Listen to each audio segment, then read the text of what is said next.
Iniciando mais um episódio do nosso podcast. Hoje tá diferente. Água é para os fracos. Hoje a gente vai falar sobre vinho e muito melhor que isso, nós vamos nos deliciar com um delicioso vinho da nossa convidada, mas eu já vou apresentar ela. Antes, quero dar as boas-vindas a Lari. Obrigada, seja bem-vinda, Lari. Obrigada. E começando esse episódio, agradecendo também a nossa patrocinadora, Karen. Muito obrigado pela sua parceria com a Larome. Você que ainda não conhece, que tem interesse e vontade de trazer um aroma exclusivo, seja para o seu estabelecimento ou para o seu lar, procure a Karen, que eu tenho certeza que você vai adorar as dicas dela. Agora sim, vamos iniciar o nosso podcast dando as boas-vindas à Luciana. Seja muito bem-vinda a essa mesa, Lu. E você com certeza vai inspirar muitas pessoas que depois vão assistir esse episódio com tanto conhecimento e bagagem, né? Muito obrigada, Lari, obrigada, Rodrigo. Muito legal estar aqui com vocês. Muito obrigada. A gente agradece muito.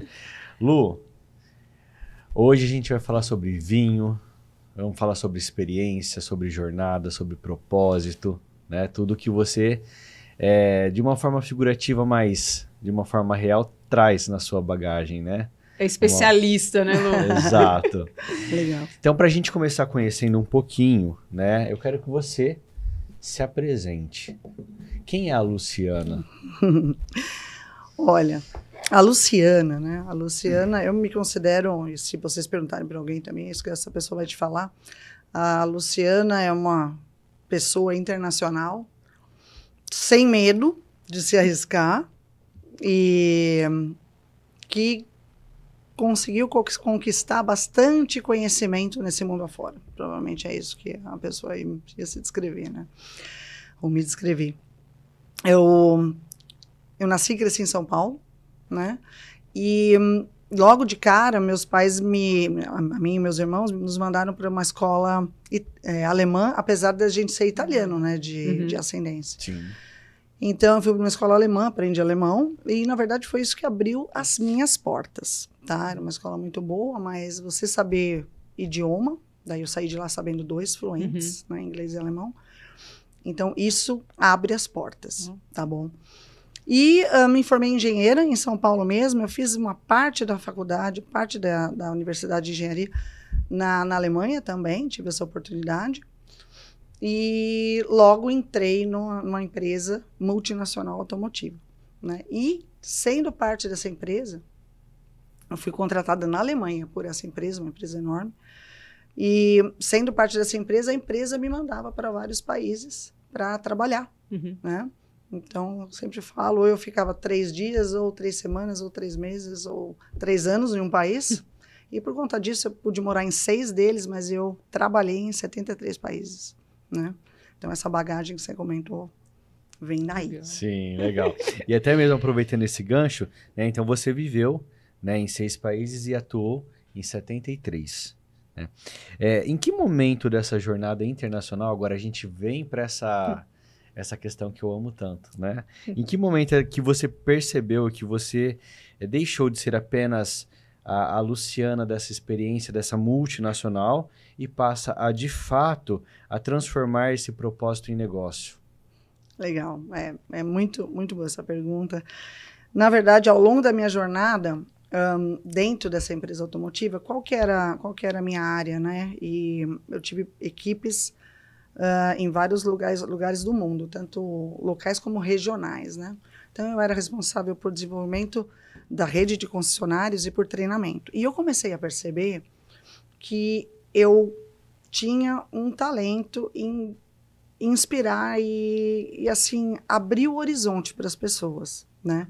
Isso, na verdade, veio lá de trás, porque era uma coisa que eu gosto muito de fazer, é dar aula. Sempre foi. Legal. Então, na verdade, o que eu falo? Meu primeiro emprego foi professora particular, né? Professora de reforço. E eu tinha 9 anos e eu dava reforço para as criancinhas de 6, 7, que estavam na escola. Mas realmente eu fiz disso daí uma jornada, né? E daí esse momento que eu percebi, não, eu quero deixar o mundo corporativo e quero eu mesma, né, determinar para onde eu vou. Quando você está no meio corporativo, você meio que tem um controle remoto nas suas costas, certo? E tá tudo bem, faz parte. Ou seja, você acaba tendo que fazer aquilo que você tem que fazer. Acredite naquilo ou não. Tá. Inspire pessoas ou não. Não é? E o mundo corporativo, ele é muito desafiador. Porque o seu sucesso não depende só de você, mas vai depender se a pessoa que está acima de você entende o seu sucesso também. E aceita. Entendeu? Por sorte, eu sempre tive bons relacionamentos e, assim, na verdade, sempre me dei muito bem com os meus chefes, meus supervisores, meus diretores, meus vice-presidentes e tudo isso.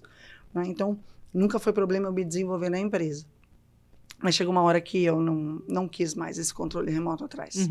Né? Eu gostaria de determinar, né, o que eu vou trazer para as pessoas e, se possível, inspirá-las e desenvolvê-las. E foi acredito eu, que não deve ter sido, mas é uma decisão muito difícil. Nossa. Né? Porque, assim, por um outro lado, a gente vê tudo, assim, o que estar envolvida nesse campo te traz como benefício, né? De você ir e vir. Não que você não vai ter mais essa condição, mas ali é algo que está te proporcionando, sem você precisar se preocupar em querer fazer, né? Exatamente. Quando você é auto-executivo de uma empresa multinacional, você realmente tem essa almofada em volta de você, né? Você tem várias oportunidades, eu sou muito grata e grande parte do que eu faço hoje, claro, eu devo a toda essa jornada, né? E essa almofada também financeiramente é espetacular, né? Mas isso não é tudo, entendeu? Isso não é tudo. E foi mais ou menos em 2017 que eu comecei a perceber que, nossa, tá me incomodando eu ter desenvolvido um super projeto e, de repente, esse projeto não passou lá no board porque as pessoas acharam que o desenvolvimento de pessoas não é tão importante naquele momento. E não era nem RH, ou seja, era desenvolvimento das pessoas que trazem o dinheiro para a empresa. Sim. Certo? Estão lá vendendo, estão lá consertando um veículo ou o que seja, né? E daí, em 2017, eu falei, nossa, não tá confortável, não tá legal. E também, eu já tinha contado com... já estava há 21 anos na empresa, né, quase 20 anos na empresa. E 22 anos na empresa, na verdade. E daí, eu falei, não, eu acho que eu vou fazer o seguinte, eu vou terminar esse assignment que eu era head da América Latina, para desenvolvimento de rede e treinamento. Vou terminar esse assignment, vou pegar um próximo, e daí eu saio, né? E foi isso que eu fiz. Eu daí peguei o próximo assignment, que foi em Singapura e na Malásia. A minha base era na Malásia, em Kuala Lumpur.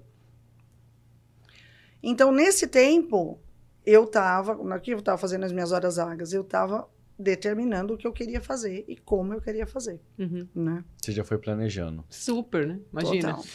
Então, agora entra a próxima pergunta. Em que momento entrou o vinho na sua vida? Isso. Excelente pergunta. E eu quero falar esse nome lindo. E eu que quero, nem vem vocês, hein? Você vai ter que me falar depois o porquê do nome, né? Isso, também. Com certeza. Então, eu já cheguei planejando e eu, em 2017, 18, vamos dizer, até 19, eu tinha uma ideia, eu tinha 3 ideias do que eu gostaria de fazer. Cheguei a delinear os modelos de negócio, cheguei a fazer análise de risco em alguns países, mas daí eu resolvi dar um passo para trás porque eu comecei a me inspirar na verdade, numa figura muito legal. Ele se chama Jay Shetty. Jay Shetty, ele inspira muitas pessoas. Ele, na verdade, ele é formado. Ele participou da Accenture, mas daí ele parou tudo. Ele era um consultor internacional muito, muito conhecido. Ele parou tudo e foi ser monge. Na Índia, porque a família dele tem ascendência indiana. E daí ele ficou 6 anos sendo monge e voltou. E esse livro, eu achei legal esse livro e comecei a escutar o que ele falava. E daí ele pergunta assim, o que é que você faz bem? E o que é que você sabe fazer? O que você faz bem é o que você sabe fazer bem também? Então, se você tem isso, você já tem metade do caminho andado em termos de propósito, né? E daí que eu fui conhecer o Ikigai, fui conhecer as 4 vertentes de fazer o que você gosta, fazer o que você sabe fazer muito bem. E com esses 2, você servir mas também poder se sustentar, Perfeito. né? Uhum. Então, essa é a base do propósito. Então, eu fiz um curso com ele, né? Que foi espetacular. Era um curso híbrido, ele era online, né? Assim, com módulos, mas toda semana tinha um encontro com ele, com o meu grupo, que eu tava. Então, eu fiz isso em 2019, 2020, metade de 2020. Já era pandemia, Uhum. né?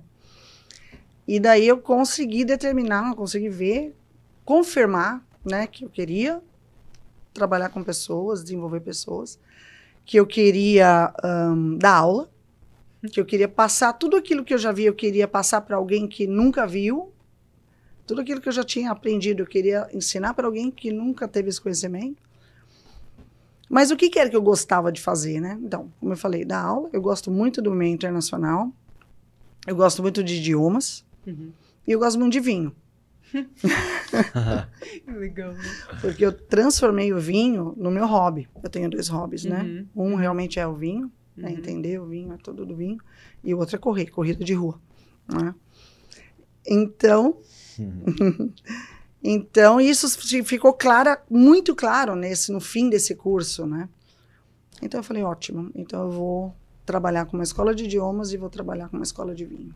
Aí, daí, na hora que eu determinei isso, aí os modelos de negócio fluíram, 7 P's, perfeitos, estava tudo montado, eu só precisava escolher para onde eu ia. Isso, meu, já tava aqui, assim. Lu, então, mas e o Brasil? Como, né? Porque você tava fora.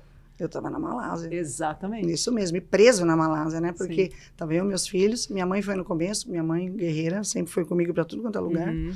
né? Mas eu estava com eles e a minha mãe já tinha voltado. E daí teve uma oportunidade na empresa, eu cheguei a conversar com o pessoal do RH e tal, e eu falei, olha, eu acho que eu vou sair, conversando com o RH.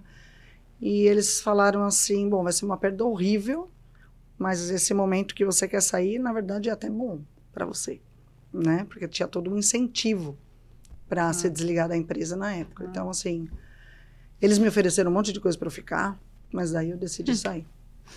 Então, eu estava na Malásia, meus planos de negócio todos prontos. Para onde eu vou? Onde que eu vou abrir uma escola de idiomas e uma escola de vinho? E daí, do meu curso, tinha falado que você tem que estar também aonde você gosta. É essencial que você esteja num lugar A localização te que ajude. você goste de estar. Eu falei, ótimo. Então, esse lugar tem que ser muito quente, porque eu odeio frio. Quente. Quente, ai, que delícia. Aí eu pensei no Brasil, obviamente, pensei na África do Sul, porque lá tem um clima muito bom, Aham. tem vinho, O clima muito bom né? pra você é quente. Isso. Tá. e Vários corações esse Né? podcast. E daí eu pensei no Chile, porque eu tive projetos muito longos no Chile, morei no Chile, né? Então eu conheço muito bem lá. Então eu estava com essas 3 ideias, África do Sul, ou Chile, ou Brasil. Olhando os modelos de negócio, eu falei, para a parte de idiomas, não é tão complicado, é relativamente simples você ter uma escola de idiomas, Tá. principalmente o tipo de negócio que você tem que ter, Tá. Uhum. qual que é o segmento e tudo isso, segmento da educação mesmo, como é. Mas o segmento de bebidas alcoólicas e o segmento em geral de comércio e tudo isso, seria desafiador, então eu teria que entender bastante a cultura de onde eu estava. Desses 3 lugares, a cultura que eu menos entendia, apesar de ter ficado meses e meses em Pretoria, né? Eu cheguei a morar lá por causa de um projeto em 2002. Eu falei, não, eu acho que eu vou deixar a África do Sul de lado, e daí ficou entre Brasil e Chile, Uhum. né? E o Chile é no meu coração, assim, totalmente. Que legal. Mas daí eu falei, poxa, mas calma, junto com o ambiente tem as pessoas. Ficar onde você gosta, perto de quem você gosta. Então, aqui no Brasil tem a minha mãe ainda, meu pai é falecido, tem o meu irmão e minha irmã, que são meus melhores amigos, a gente se dá muito bem. Inclusive a minha irmã também trabalha comigo. Ai, que né? legal. E então, eu falei, bom, Eu vou para o Brasil porque dá para ir rapidinho para o Chile quando eu quiser. Passar tempo, Exatamente. né? Exatamente, que Aí legal. eu resolvi vir para o Brasil mesmo. Muito legal.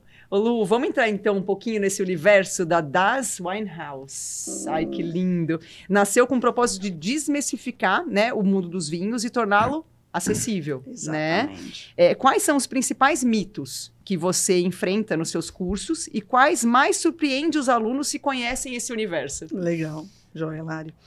Olha, Lu, deixa eu só te cortar. Antes de você falar, só explica para nós rapidamente por que Brasil e São José do Rio Preto. Isso, isso. Verdade, tem essa também. Porque você falou Brasil, tá, legal, mas você nasceu em São Paulo. Você poderia escolher uma capital, alguma cidade diferente. gostoso.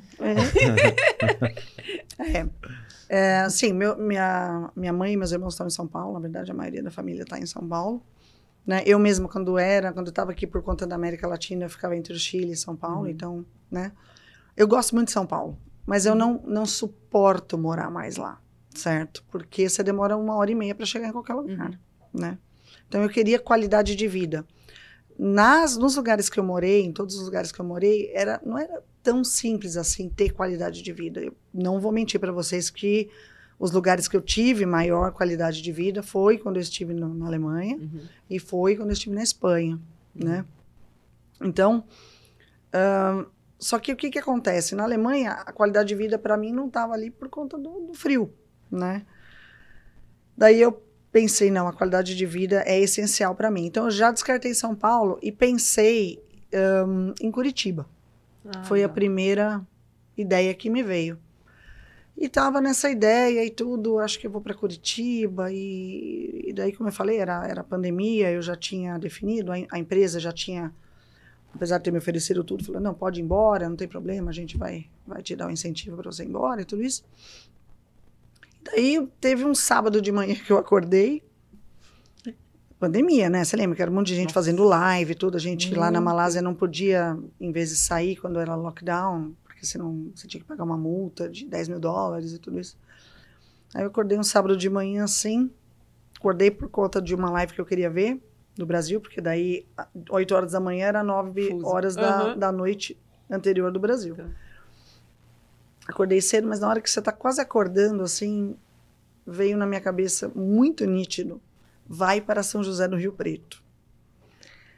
Mas você já conhecia São José do Rio Preto, não? Não. A minha avó e a minha mãe, a minha avó, elas são de Catanduva. Tá? Então, quando eu era pequena, eu vinha para Catanduva. Isso. Tá? Em um certo momento, meu tio mudou para Fernandópolis, o irmão da minha mãe. Então, eu ia para Fernandópolis. Só que dá para contar em 2 dedos quantas vezes eu tinha vindo para São José do Rio Preto. Tá? Nossa. Verdade. Aí era para ir no Farroupilha, porque era o único lugar que tinha churrascaria. Muito bem.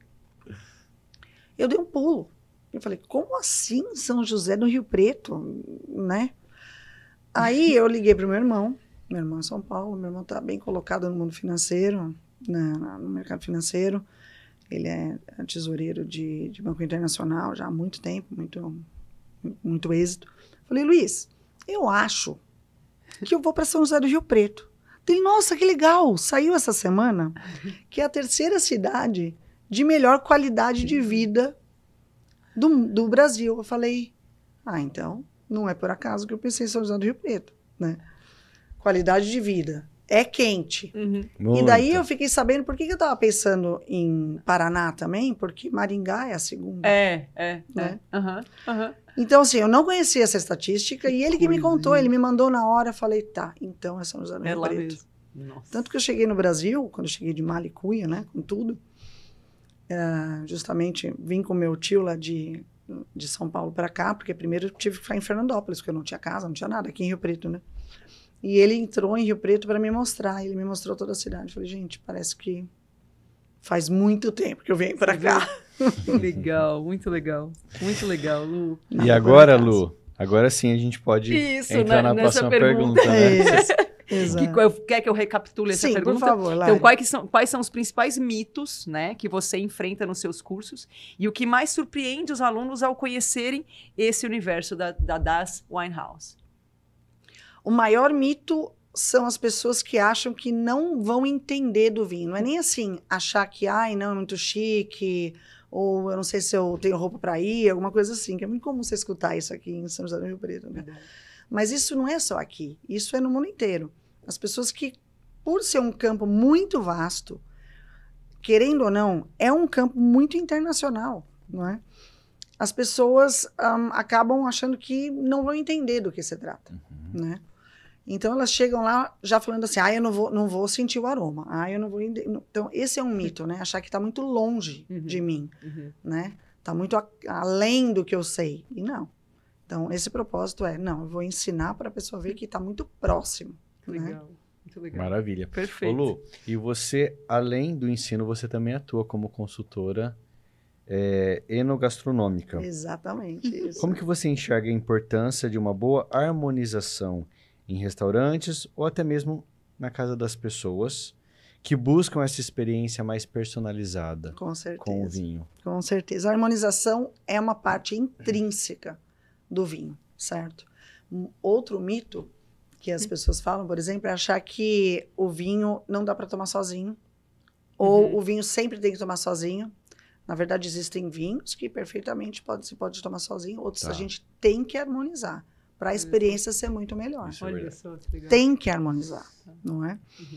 E então essa harmonização é essencial justamente para você ter o melhor do vinho e o melhor daquela gastronomia que você tem.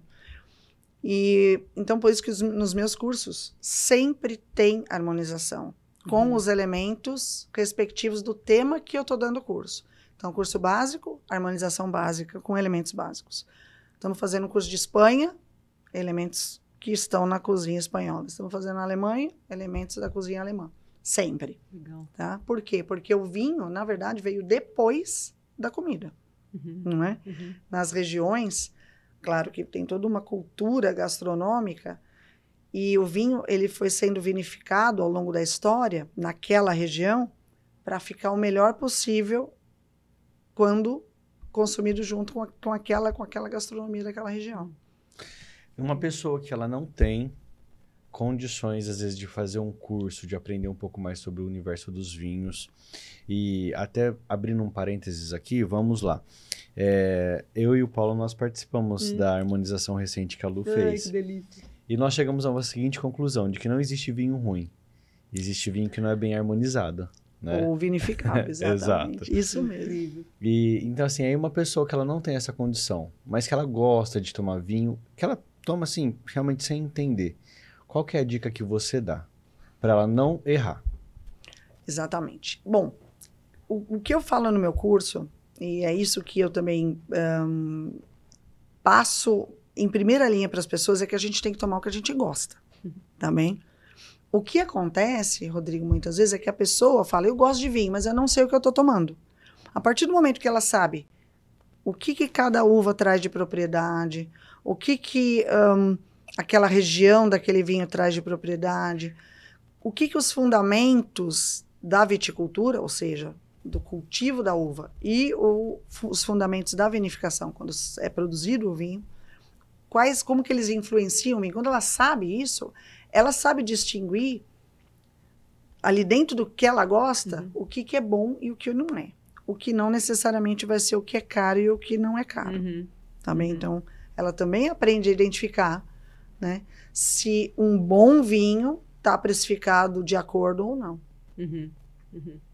E são todas as coisas que hoje você ensina. Né? Exatamente. Então, o que eu falo para essa pessoa que está nos ouvindo agora, né? E fala, que legal, vou começar. Bom, faz o curso da Luciana, com certeza.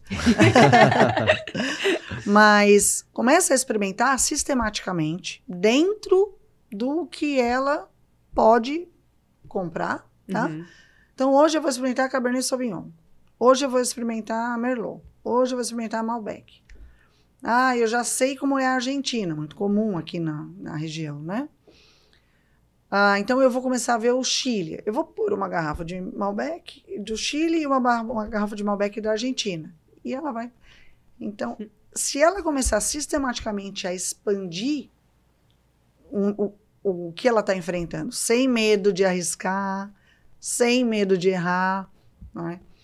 Aí ela vai começar a descobrir mais. Ela vai sair um pouco da zona de conforto. Mas ela vai identificar muito mais o que ela gosta. Legal, Lu, muito Maravilha. legal. Ô, Lu, mas empreender nesse mundo muito masculino ainda, né? Como a da enogastronomia, exige coragem e visão, né? Aliás, isso eu acho que tem de sobra, né? Não tem muito... Quais foram os principais desafios, né, que você enfrentou para se consolidar como referência e que conselho você daria para outras mulheres que querem seguir esse caminho? Olha, Lari, o conselho que eu dou, ou pelo menos a dica que eu dou, era que eu daria para mim, talvez quando eu era muito jovem, certo? Que é fazer aquilo que você gosta mesmo, porque aquilo só pode dar certo. Se você faz o que você gosta, daí não parece tudo isso que a gente escuta hoje em dia, né? Mas isso é muito sério. É muito sério, porque aquilo que você gosta muito, muito provavelmente vai ser o que você faz bem. E na hora que você tá nisso, você perde o medo. Entendeu? Porque você fala, não, eu vou fazer isso, eu sei fazer isso, eu já vi de feedbacks que eu sei fazer isso, então eu vou investir nisso daí. Aí você vai falar para mim, Lu, mas mesmo assim, às vezes a pessoa, né, tem um receio, tem toda talvez uma educação, como cresceu, ou como as experiências profissionais que teve, tudo isso. Mas aí vale dar uma chance para si mesmo, né? E falar assim, não, mesmo que eu tenha passado uma dificuldade com os homens lá na faculdade, por exemplo, era 50 alunos, 48 homens, eu e mais uma de mulher, né? Engenharia de materiais, eu estudei. E tá tudo bem. Então, se posicionar, né? Vai com medo mesmo, com insegurança mesmo, e colhendo esses frutos e colocando nas respectivas prateleiras. Eu já fiz isso trouxe para mim tal coisa. Essa experiência eu já tive. Tal. Então, por isso que eu digo, você dá uma chance e olhar nas próprias prateleiras tudo aquilo que eu já fiz. Tudo aquilo que eu já tive a oportunidade. Né? Perfeito. Lu, tem aqui algumas perguntas, antes da gente entrar agora para um outro caminho, alguma outra vertente, falando um pouco da FISC, mas eu tenho algumas perguntas para te fazer. Existe uma região certa para se tomar vinho? Por exemplo, São José do Rio Preto é muito quente. Isso dificulta também as pessoas que gostam de vinho. Legal. Essa pergunta é uma pergunta muito comum nos meus cursos. Também é um mito que vem dos alunos, né? Por exemplo. Não. Primeiro que nada tem a ver com o clima local na hora de você consumir o vinho, degustar um vinho, tá? Porque o vinho é um elemento, é uma bebida de degustação mesmo, né? Não é uma bebida para você tomar para se refrescar, certo? Existem outras bebidas. Então, colocar gelo no vinho nem pensar.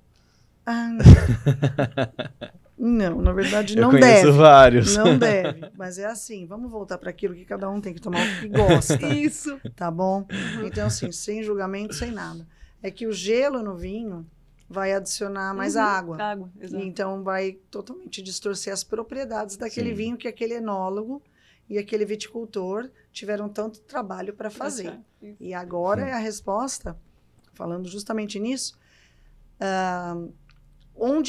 também a parte de onde se faz vinho. Um vinho bom, ele só vem daquelas regiões que são tradicionalíssimas de fazer vinho, por exemplo, a Bordeaux. Não. Tá? Hoje em dia nós temos vários países fazendo vinho em regiões que não estão dentro da região ótima, olha só, climática e também outras propriedades, né, para se fazer vinho, tá bom? Então hoje a gente tem, por exemplo, a Colômbia, que não é um país vitivinícola, também fazendo vinho, não é? Nós temos em algumas regiões do Brasil que também não estão dentro dessa região. O que é essa região? São as regiões de latitude de 30 a 50 graus norte e sul, ou seja, são duas faixas no mundo que passa exatamente em cima da Europa, em cima dos Estados Unidos, em cima do Chile e da Argentina, né? O Vale dos Vinhedos já está levemente acima dessa faixa. E o Vale do São Francisco, por exemplo, muita gente me pergunta, né?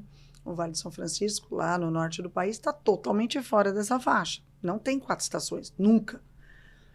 O que acontece? Tem vinhos espetaculares nessas regiões, não é?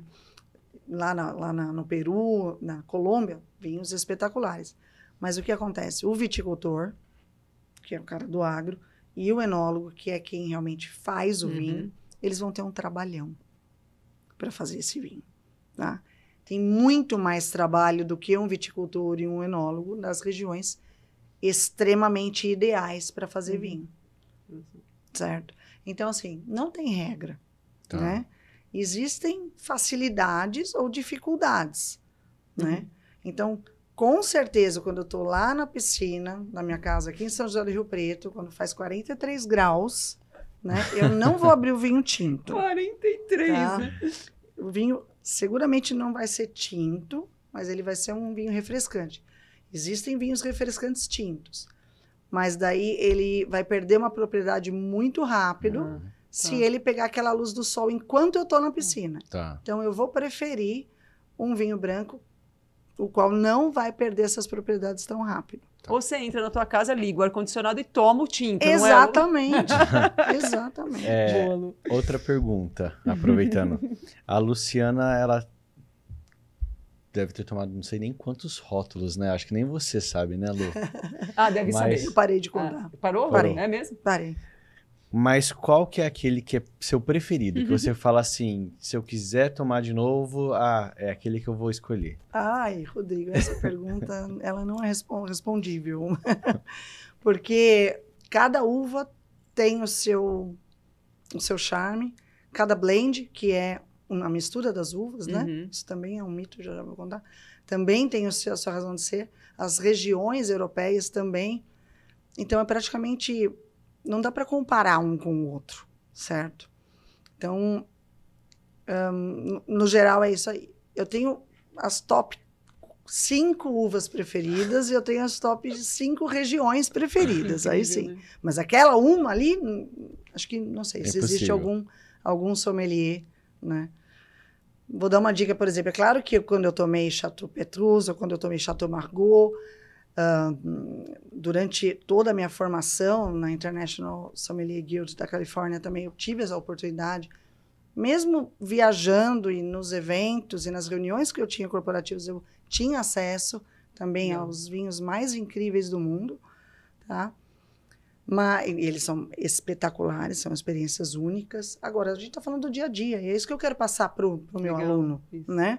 Então, para mim, a melhor coisa do mundo é tomar um Sanzô, que é uma uva chilena, por exemplo. Ou então um Petit Verdot argentino, né?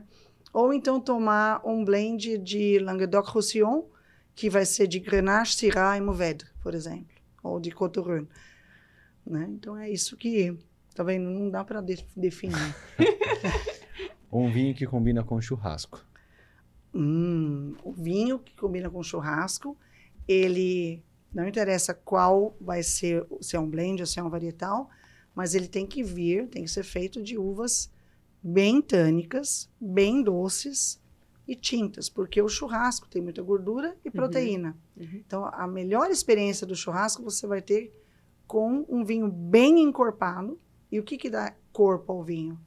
Entre outras coisas, o mais importante é o tanino, né? E também como ele foi vinificado.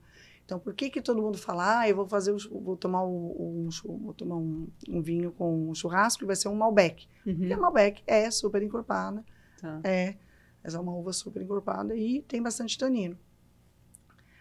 Ou então, eu vou tomar, por exemplo, um Petit Verdot, também vai ter bastante tanino. Ou então, um Cabernet Sauvignon, um Bordeaux, por exemplo, que tem 5 uvas. Ele também vai ser encorpado e vai ficar bom. Então, legal. Tem várias possibilidades. Ô Lu, e por exemplo, você estava falando um pouco sobre os blends. Explica para nós. Outro mito que chega para mim é, eu só tomo vinho de uma uva porque fala que o blend não presta, né? Os outros nomes que a gente tem de blend é mistura em inglês, certo? Mas a gente chama de corte, então vai ter 2 ou mais uvas. Pode chamar também de ensemblage ou assemblage em francês, né?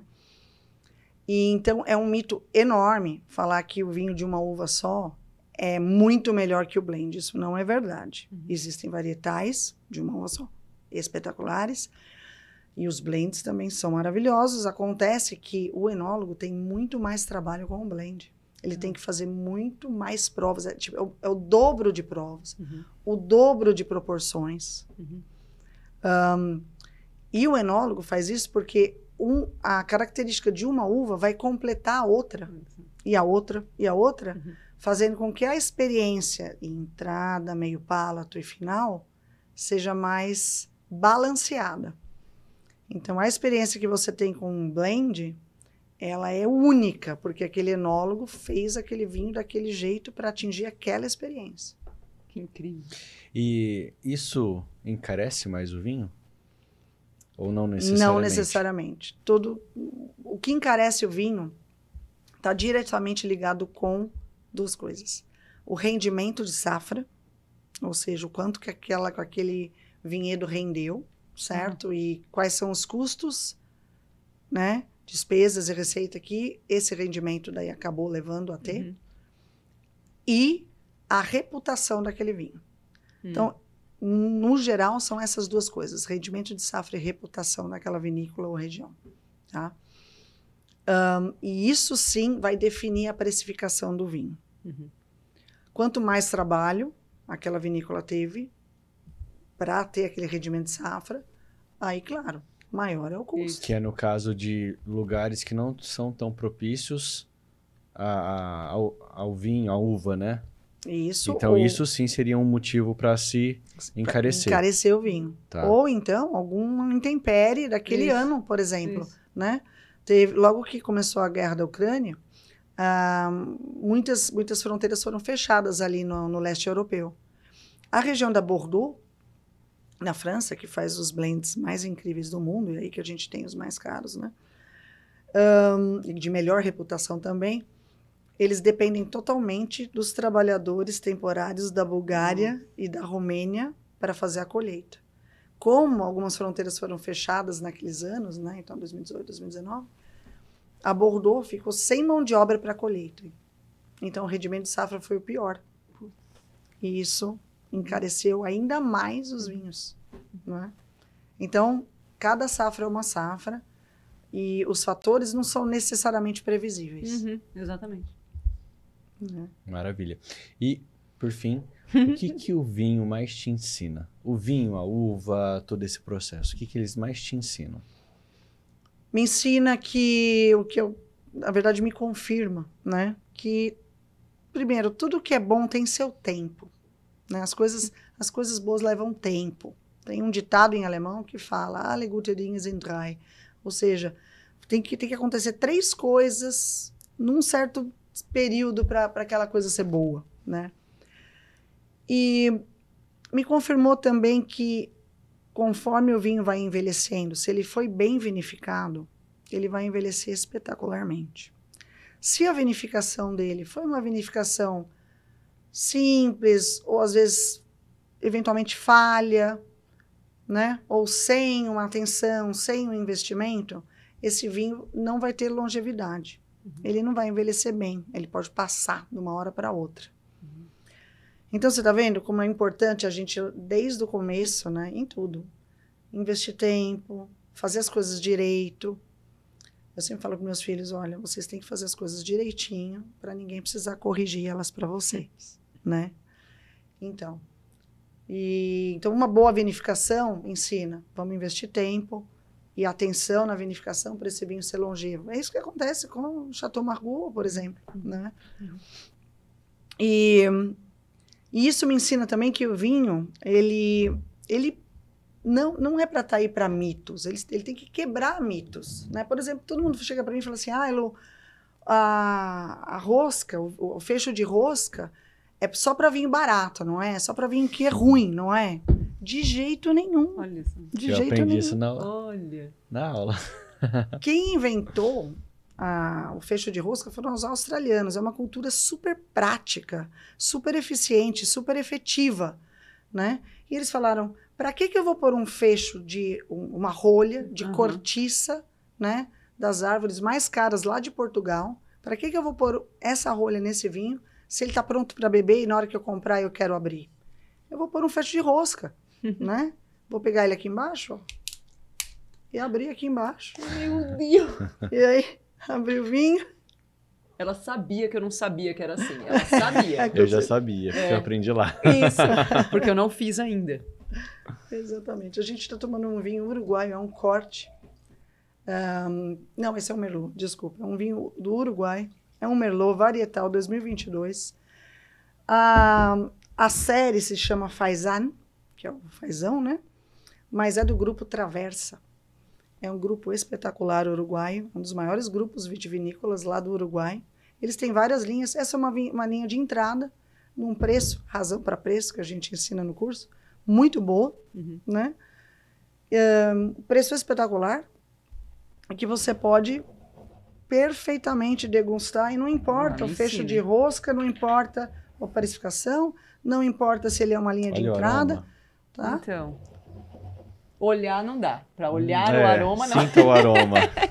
Exatamente. Então, é um Merlot. Muita gente fala, eu não gosto de Merlot porque ela é sem graça.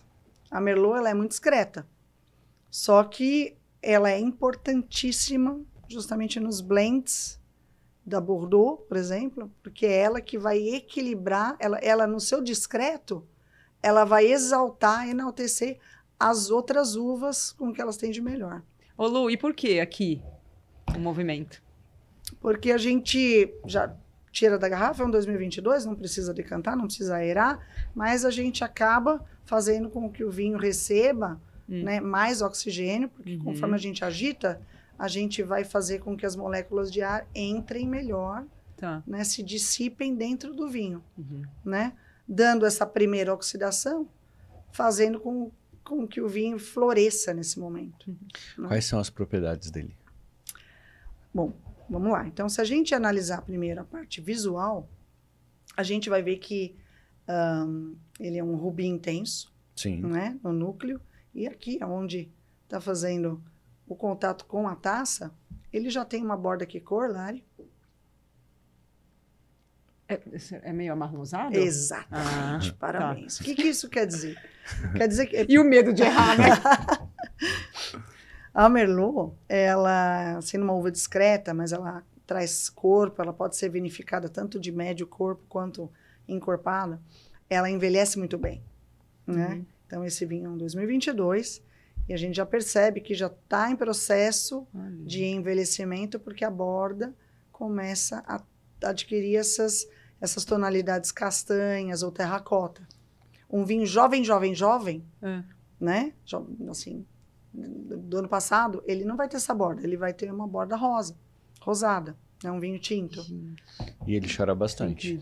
Isso, aí ele forma as lágrimas, que vai indicar a qualidade dos alcoóis e dos fenóis desse vinho. Sim. Ou seja, aí você já vê que esse vinho foi bem vinificado, porque ele está formando lágrimas uniformes e presentes, não é? Que incrível isso. Daí o que você faz, então? Quando você estiver tomando um vinho jovem, desconfie desse vinho, ou então, melhor dizendo, você ganhou uma garrafa de um vinho bem antigo, 2017, por exemplo. Se ele apresentar a borda rosa, desconfie. Ele já teria que estar... Isso. E se ele não apresentar as lágrimas, né, desse jeito que eu comentei, com intensidade, ou uniformidade de como elas escorrem, já é um indício de que talvez esse vinho não tenha sido bem vinificado. Ou às vezes ele tenha sido ajustado. É muito curioso. A hora que a gente vai para essa parte do aroma olfativa, a gente tenta... O nosso cérebro começa com uma bagunça, mandando um monte de informações. Aí você tem que tentar isolar ao máximo para você se concentrar naquilo que realmente te traz, né? Exatamente. Gente, mas é muito profundo isso, né? Total. Gente. Esse segmento, ou toda essa vertente, é muito profundo mesmo. Ela traz muita coisa, né? E o que o Rodrigo está falando é que você tem que começar a buscar a sua memória olfativa. Então, quanto maior a sua memória olfativa, melhor. E como que você ativa a sua memória olfativa? Claro, às vezes, se você, sei lá, come ameixa todo dia, gosta de ameixa, você vai identificar a ameixa. Nesse caso aqui, a ameixa, ela ainda não é um aroma de uma ameixa bem madura, mas ela ainda não é seca. Agora que você falou é verdade. Isso é muito louco também. Depois que a pessoa fala uma propriedade que ela realmente então, está isso que eu sentindo, aí você... exatamente, exatamente. Exato. Então, um dos aromas primários é uma ameixa madura. E eu tô tentando evitar esse outro. Tá se misturando, parece. Sim. Tá Que interferindo. também é maravilhoso esse aroma. Exatamente, exato. E olha a concentração agora, que eu tô tendo que ter. quando você sente um aroma secundário muito típico aqui da Merlot, seria... a gente identifica um aroma floral. Sim. Né? Então, muitos dos meus alunos, eu falo o quê? Tenta não lembrar do aroma, mas lembra do que esse aroma te lembra. Tá. Não necessariamente de uma flor ou de uma fruta. Uhum. Do quê? Aí, nossa, lembra quando eu ajudava minha avó no jardim, por exemplo. Aí você começa a lembrar, mas o que a minha avó tinha no jardim? Violeta. Por isso que este vinho, este rótulo, tem um aroma secundário de violeta. Né? Olha só. Aí começa a fazer muito mais sentido. Muito. Né? Exatamente. E daí no palato, eu sempre digo, primeiro gole generoso, passa por todo o palato, engole, presta atenção na persistência, mas volta no nariz para ver o que confirmou. Confirmou, Saúde. Saúde.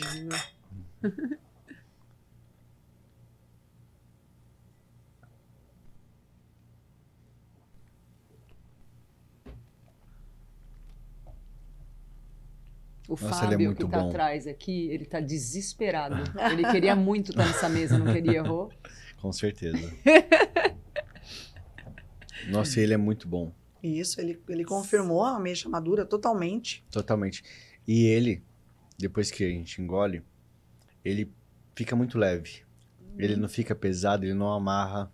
Não, os taninos são bem macios. Muito bom. E ele tem um grande impacto em entrada e meio palato. Na hora que você engole, ele é bem leve. Verdade. A sensação que fica é que você comeu uma fruta mesmo. Isso mesmo, Né? Exatamente. Eu ia falar para a Lari, falei, Lari, tem um doce brasileiro que vai te fazer saber exatamente comparar o que é.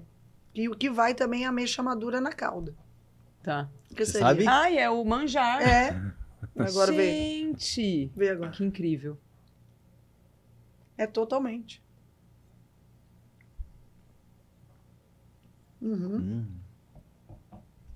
É muito bom. Verdade. Que legal. Nossa, eu tô adorando. Aí o floral já não aparece mais, né? Daí a gente vai sentir uma vegetalidade. Aí agora você quer uma experiência melhor? Quando você está fazendo lá o curso, aí você experimenta duas coisas totalmente diferentes, que aí vai mudar totalmente o sabor do vinho na sua boca. Que legal. Adivinha quem vai no próximo curso? Aqui. Vai ser um prazer. Tantas coisas em comum, né? Inclusive. Que legal. Nossa, amei. Legal, Tô apaixonada. Sim. Muito. Lu, agora vamos falar um pouquinho sobre a Nossa, é outro FISC. universo incrível, né? É outro universo, mas que você já tinha essa vontade de trazer. Né? Legal, gente. Você lidera hoje a unidade FISC de São José do Rio Preto. Como que surgiu essa conexão? Eu sei que era uma vontade sua lá no início, que era idiomas e a escola de vinhos, né? Como que surgiu essa conexão, né, entre os dois? E existe um ponto em comum para você entre esses dois mundos? A FISC, ou então a escola de idiomas, né, mora no meu coração. A história de por que FISC, por que uma franquia da FISC, ela também confirma totalmente que era para eu estar aqui também em São José do Rio Preto. Foi muito interessante sair nessa história. Quando eu cheguei em São José do Rio Preto, me estabeleci, eu comecei a trabalhar primeiro no modelo de negócio das Winehouse. Então, ele já tinha tudo estruturado, já tinha feito todos os cálculos, já tinha todos os fornecedores, tudo. Eu vim pronta para cá. Quando eu decidi que era São José do Rio Preto, eu comprei uma ferramenta de geomarketing para entender os fluxos da minha persona de vinho, para ver onde que eu ia colocar a escola de vinho, né? Então, eu sabia todos os fluxos e tal. Cheguei em São José do Rio Preto, comecei a procurar naquela área locais para colocar a escola de vinho. Eu não conseguia achar um lugar, e na hora que achava, alguém ia lá e pegava o meu lugar. Eu fiquei por 4 meses Sabe o que são 4 meses? São 120 dias. Visitando um lugar, alguém pega ele do teu nariz. Falando com o corretor sumiu, né? Pois é. Que não era para ser o seu ponto. Eu não consegui estabelecer a Das Weinhaus no começo. Porque eu não achava um ponto, né? E daí eu já estava aqui fazia alguns meses, correndo, né? Adoro, meu... Nossa, São José do Rio Preto para correr é maravilhoso. Maravilhoso ali naquela região e tal. Delícia. Eu falei, gente, eu preciso fazer alguma coisa. Porque não tá dando certo, eu preciso, sei lá, preciso ser útil para alguém. Eu falei assim, eu acho que eu vou dar aula de idiomas em algum lugar.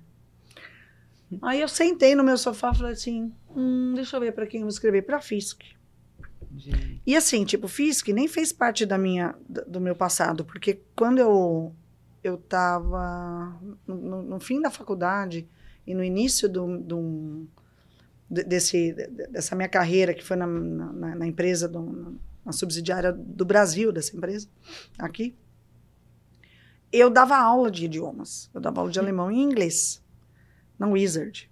Nada a ver, né? Então eu falei, nossa, mas por que eu pensei em FISC, meu Deus, né? Também, Wizard super bom, mas por que eu pensei em FISC? Não sei porque eu pensei em FISC. Veio na minha cabeça. Aí eu mandei um direct no Instagram. Oi, tá precisando de professor? Aí, pode mandar o currículo. Mandei meu currículo. Mandei meu currículo. O simples currículo. O simples, básico. Aí foi a diretora na época que me ligou e falou assim, nossa, eu recebi o seu currículo. Eu acho que a gente precisa conversar. Com certeza. E daí calhou que ela estava procurando alguém para ela colocar aqui em São José do Rio Preto, porque ela estava com 2 outras unidades. Agora, nesse momento, ela só tem mais uma unidade, né? Da FISC. Minha grande amiga, Yara. E ela tem ela está com a FISC Tenabi. Então, aconteceu que eu falei, Yara, tá, então vamos fazer assim, eu trabalho com você por um tempo, mas depois... O que você acha, né? E ela também estava com vontade de se concentrar só em Tenabi, por motivos familiares e tudo. E daí deu certo. Ela queria vender a escola e eu falei, não tá dando certo a Das Weinhaus? Olhei para cima e falei assim, tá bom, você deve estar querendo me falar alguma coisa. Então eu vou primeiro fazer a escola de idiomas. Isso aí deu certo a FISC, eu tenho certeza que na mesma semana deu certo o ponto. Foi mais ou menos assim ou não? Não. Demorou. Demorou um ano para eu achar o primeiro ponto da Das Weinhaus. Porque daí o que aconteceu? Eu tive que me concentrar bastante, né? Tá. Em todo o acerto da FISC. Porque a FISC já existia. Tá. A Yara fez essa FISC sobreviver na pandemia, que é um feito espetacular. Espetacular. Mas eu tinha muita coisa para consertar ali, né? E então eu me concentrei ali. Foi até bom esse tempo que você teve, que você pôde ter o seu olhar totalmente para a FISC. Foi né? o certo. Foi o certo a fazer. Tudo acontece certo na vida. Meu, muito. Tudo acontece certo Muito. na vida. Teve alguma mudança significativa na FISC depois que você assumiu? O conceito, né? O conceito FISC é muito próximo do aluno, Tá. né? Então, os métodos de ensino são muito próximos. A gente se concentra, assim, 100% no aluno. O aluno não é só um número. Então, eu fiz jus a essa vertente, a essa abordagem da FISC ainda mais, e eu limitei as turmas para os professores terem, no máximo, tantos alunos na turma, para aquele aluno ter 360 graus com o material, que daí é digital, online, físico, ainda a atenção full do professor. Tá. Então, eu formo os professores que vêm trabalhar comigo dessa forma, né? Que oportunidade deles também estarem com você. Sim. Nossa, Exatamente. incrível. Então, são professores nativos, ou então professores que são ex-residentes fora do Brasil, Olha professores muito empáticos, né?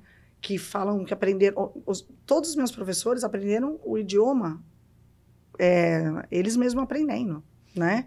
Claro que depois eles fizeram os testes e tudo, e daí fizeram os certificados e tudo certo. Mas eles começaram que nem eu, lá atrás, gosta de idioma e daí...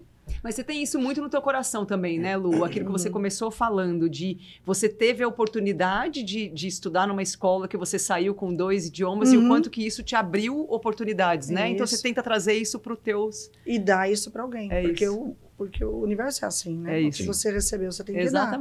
Exatamente. Né? Então, com certeza, é isso que eu trouxe na física. E o que é que os dois mundos têm em comum, que é o que você me perguntou, né? O que esses dois mundos têm em comum, o vinho e o idioma? Os dois mundos são super internacionais, tá? Na minha opinião, os dois mundos te abrem portas. Seja uma porta sensorial, uma porta, né, gastronômica, quanto cultural. Tanto o vinho vai te abrir uma porta cultural, quanto o idioma também. Sim. Né? E se você explorar os dois, se você se dedicar para os dois, você vai passar por um próximo nível. Você vai sair do lugar comum. Né? Você vai ser mais. Você vai ter mais experiências com vinho. Você vai começar a conversar com pessoas que sabem de vinho. Se você sabe um idioma, você vai para o país, você vai para aquela cultura. Né? Daí você vai conhecer outra cultura, aí você vai expandir e começar a ter outras ideias que você não tinha antigamente. E o que isso faz? Você expandindo o seu repertório de ideias e conhecimento, você perde o medo. Porque você já sabe como é. Então, daí você vai e faz. Certo? Maravilha. A gente fica assim. Ô Lu, na FISC, seu foco está em ampliar os horizontes dos alunos por meio da comunicação, isso que você acabou de falar lindamente, né? Qual tem sido o maior diferencial da escola hoje? E o que mais te realiza ao ver essa transformação na vida dos estudantes? Justamente essa proximidade ao aluno, né? E tem muito aluno que chega lá na FISC e fala assim, eu quero ter aula com aquele professor, eu quero ter aula com aquela professora, né? Você vê? Se vocês lembrarem, quem está assistindo a gente também, lembrar lá atrás, qual foi aquele professor que você amava? Nossa, que você não esquece até hoje dele, entendeu? Então, ser professor não é uma profissão, é uma missão, né? Então, é isso que eu quero proporcionar para os alunos, que eles vão lá na FISC e eles lembrem daquele tempo lá na FISC com aquele professor dessa maneira lá no futuro. Então, hoje, nesse dia, eu tenho um aluno que se formou em inglês na FISC, e daí ele terminou o inglês, ele começou alemão, né? Então, há 2 anos e pouquinho atrás, o Henry estava se formando em inglês, começando o alemão. Ele se formou em alemão, e hoje, ele está lá na Alemanha porque ele passou na faculdade lá. Né? Então, e tem outros alunos nesse caminho também, nesse momento. Tem alguns alunos que eles nem sabem que eles vão fazer isso, mas eu já sei que eles vão fazer. Ai, que legal. Né? Fazer parte dessa trajetória, né, Luciana? Então, assim, quando a gente fala, muita gente você escuta, eu gosto de inspirar pessoas, eu gosto de desenvolver pessoas, né?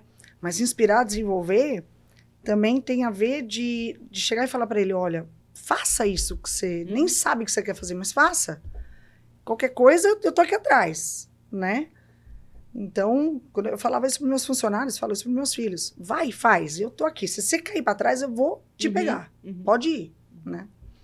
Então, é isso que eu falo para os alunos também. Maravilha, Lu. Maravilha. Perfeito. Só tem um problema, um defeitinho. Meu metástase tá furada. Com certeza. Metástase tá furada, é ótimo.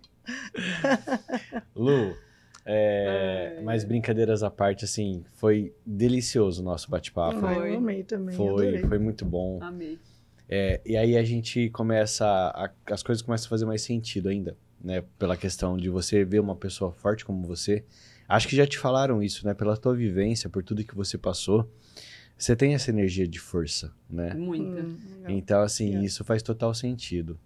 E hoje, quase agora finalizando o podcast, você falou algo que realmente é incrível. Às vezes a gente enxerga potenciais em pessoas que nem elas mesmas estão enxergando naquele momento, né? E quanto faz a diferença quando a gente tem essas pessoas que estão ali cutucando para você poder ir, porque ela sabe que aquilo pode ser bom para você. Né? Então, parabéns por isso, pelo seu olhar, pela sua sensibilidade. pela sua didática. Eu tive a honra de participar tanto lá na Casa Fumicata como no seu lindo espaço, Ai, que legal, né, de algumas experiências e realmente a gente vê o quanto que você coloca amor no que você faz. Já tá aberto? Já pode sair daqui lá direto? Pode, Tá, pode. pode Não? ir? Vai ser um prazer, Lari, te Que ver. delícia, Lu. E Amei. a gente finaliza por aqui o nosso podcast. Mais um brinde Isso. a Nossa, esse foi episódio que vai incrível, ser né? Muito maravilhoso. obrigada, pessoal. Vocês são muito legais. E, Muito queridos. Lari, obrigado pela participação. Agora eu já tô olhando aqui. Ai, que 10, né? Agora Obrigada, vocês... Nós vamos só finalizar o podcast, mas a gente vai acabar Continuamos com a por aqui. garrafa. Vamos ficando por aqui e em breve nós voltamos com mais histórias que merecem ser contadas. Saúde e até a próxima.